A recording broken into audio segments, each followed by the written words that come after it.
All right, picture this. You're driving down a lonely, pitch-black stretch of Archer Avenue on Chicago's southwest side. It's late at night, right in the middle of the witching hour. The wind outside is absolutely howling, and the nondescript commercial buildings surrounding you on the road, completely dark. Not a single soul in sight. And then, out of nowhere, you spot her.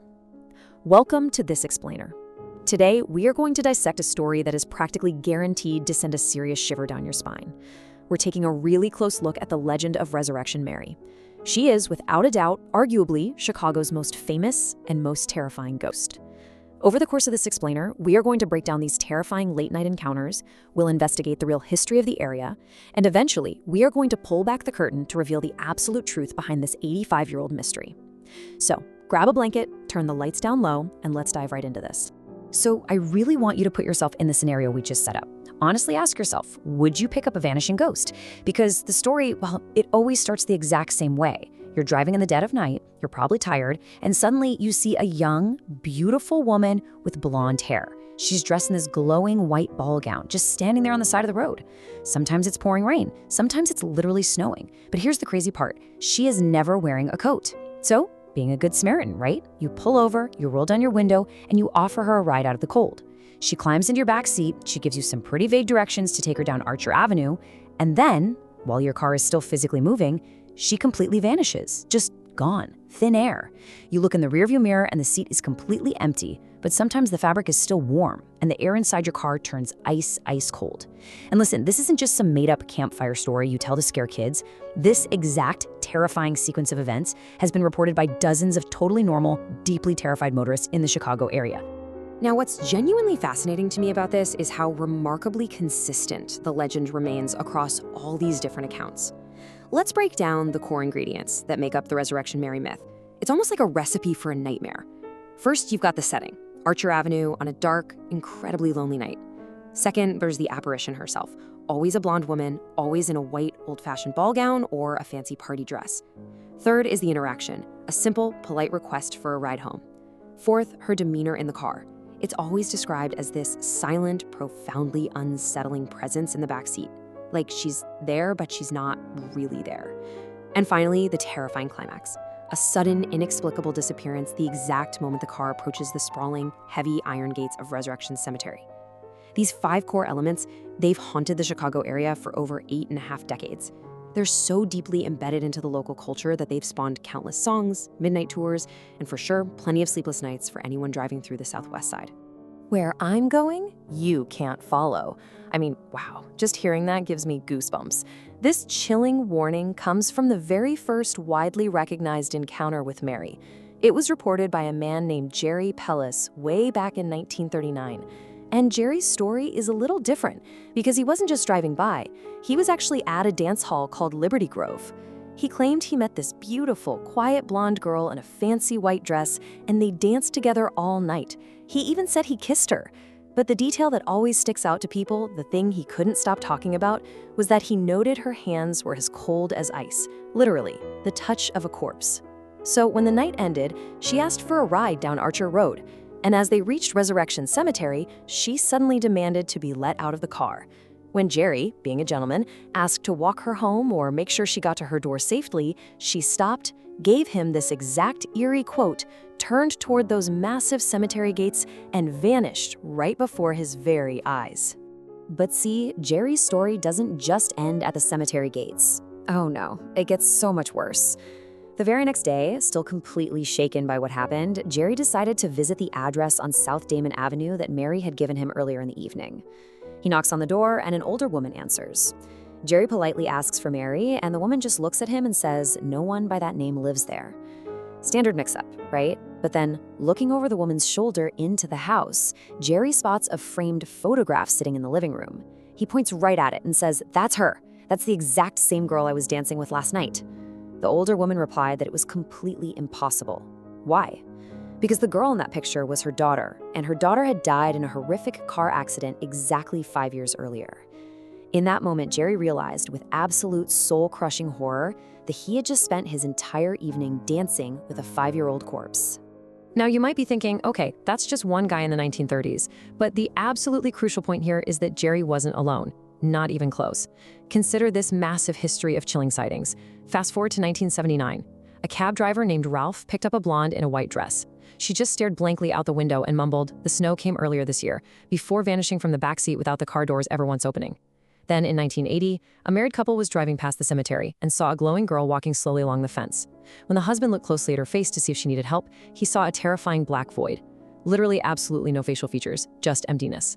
Nightmare fuel, right? In 1989, a woman named Janet Kell slammed on her brakes after hitting a girl who darted out into the road. But when she got out, trembling, there was no impact, no sound, and no body to be found. And perhaps the most physically terrifying piece of evidence of all, in 1976, local police found 2 insanely heavy iron bars of the cemetery's main gate physically bent wide apart. And guys, there were actual scorch marks and the physical impressions of skin texture melted onto the metal. These aren't just rumors. These are dozens of terrified locals experiencing the exact same nightmare, decade after decade. Section 1. The Real Mary, Investigating the Candidates. Okay, so the legend heavily dictates that Mary was killed in a hit and run or some kind of fatal car crash on her way home from a dance, right? So for decades, historical researchers and ghost hunters have completely scoured the death records of the 1920s and 30s, trying to find the actual historical victim behind this myth. I mean, logic says if her ghost is walking Archer Avenue, there has to be a real physical body buried at Resurrection Cemetery. So let's look at the 2 leading candidates that investigators always point to. It's kind of like a giant puzzle. First up is Mary Bregovy. She died in a tragic car crash in 1934. She was a known ballroom dancer, and get this, her family actually lived on South Damon Avenue. That is the exact same street Jerry Pelusa visited. She even has a direct connection to Resurrection Cemetery. Sounds perfect, right? But hold on, there are some major discrepancies. Mary Bregovy was a brunette, not a blonde, and her fatal crash happened in the downtown Chicago Loop, which is miles and miles away from Archer Avenue. The second candidate is a girl named Anna Norquist. She died in a truly horrific car crash in 1927 on her way home from the O. Henry Ballroom. And she actually had the signature blonde hair, but she was only 12 years old at the time of the accident. And the ghost that people report seeing is always described as a young woman in her late teens or early 20s. So despite all the digging, neither candidate perfectly matches the description of our glowing blonde hitchhiker. Close, but no cigar. Because no single historical record fits perfectly, some investigators have proposed a truly fascinating, almost psychological theory. And that brings us to the concept of a tulpa. If you haven't heard of this, a tulpa is basically a thought form made real by memory and collective belief. The theory here suggests that Resurrection Mary isn't actually one specific person at all. Instead, she is this eerie blend of Mary Bregovy, Anna Norquist, and perhaps dozens of other young women whose lives were cut tragically short on those dark suburban roads back in the day. The idea is that the immense, heavy community grief surrounding all these fatal accidents, combined with literally decades of whispered rumors and campfire stories, essentially manifested an amalgamation of these tragedies into a single terrifying specter.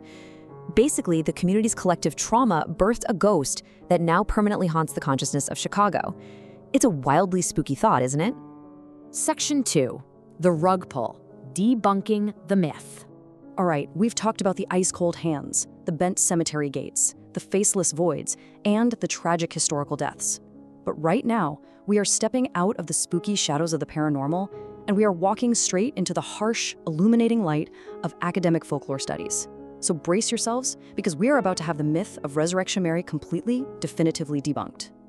What we're looking at is an excerpt from a 1942 academic study published in the California Folklore Quarterly. It was authored by 2 researchers named Richard K. Beardsley and Rosalie Hankey. Now keep in mind, this study was published just a few short years after Jerry Pelusa supposedly danced with Mary in '39.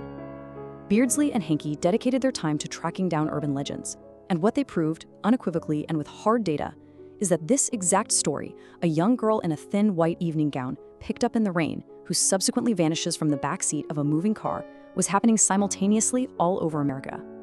In fact, the very first story they documented in their study sounds exactly, word for word, like Resurrection Mary. But guess what?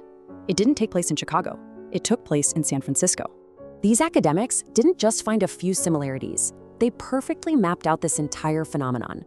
They formally categorized it as the vanishing hitchhiker trope. And they broke it down into very distinct versions. Take a look at this. Version A is your standard ghost girl who vanishes on the way home. They found reports of this in New York, Berkeley, and Chicago.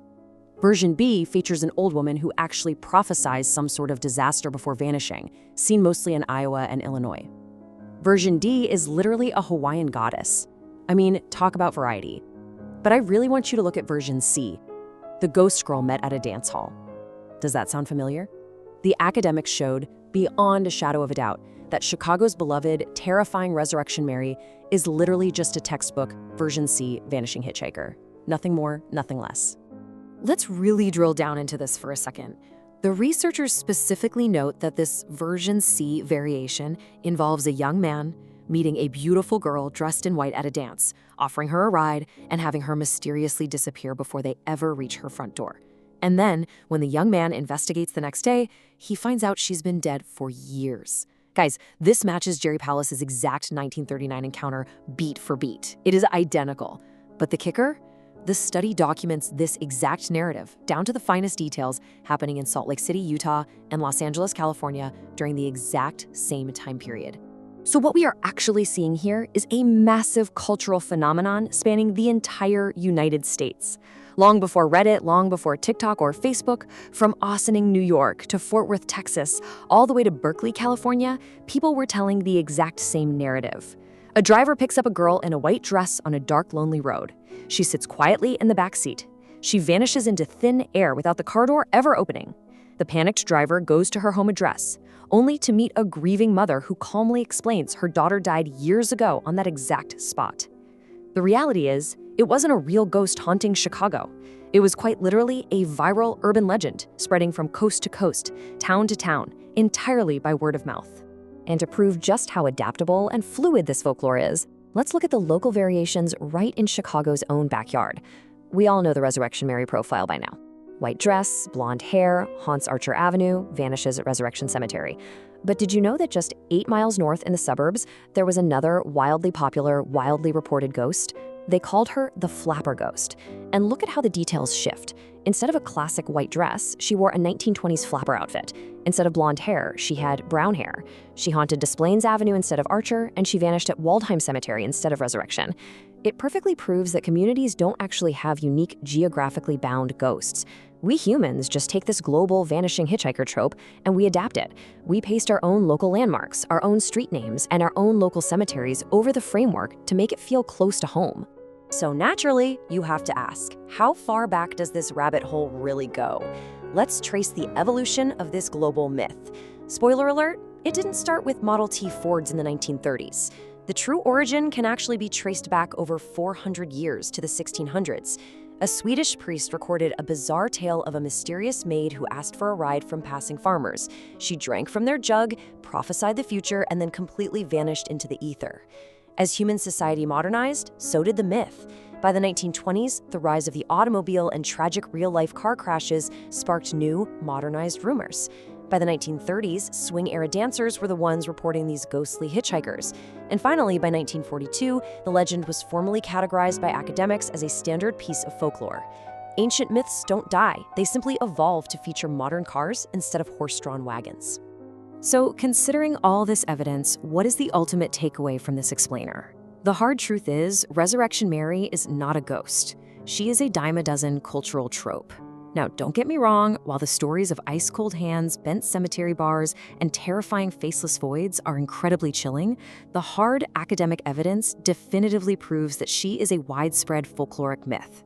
She is a psychological expression, an expression of our collective human fears about the dark, the fragility of youth, and the sudden, random tragedy of modern transportation.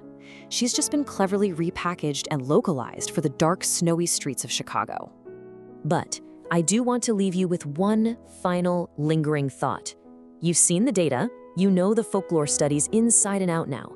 You know, logically, that she's a completely debunked legend, a story traced all the way back hundreds of years to some dusty Swedish manuscript. But imagine you are the one driving down Archer Avenue tonight. It's 1:30 a.m., it's just before a full moon, the road is pitch black, your radio is giving out static, and the heater is barely keeping the cold away. And suddenly, your headlights catch a young woman. She has blonde hair, she's wearing a glowing white dress, and she is waving directly at you near the cemetery gates. Knowing everything you know now, what will you actually do? Would you confidently roll down your window? Would you step on the gas and drive away? Or would you hit the brakes? Until next time, stay curious.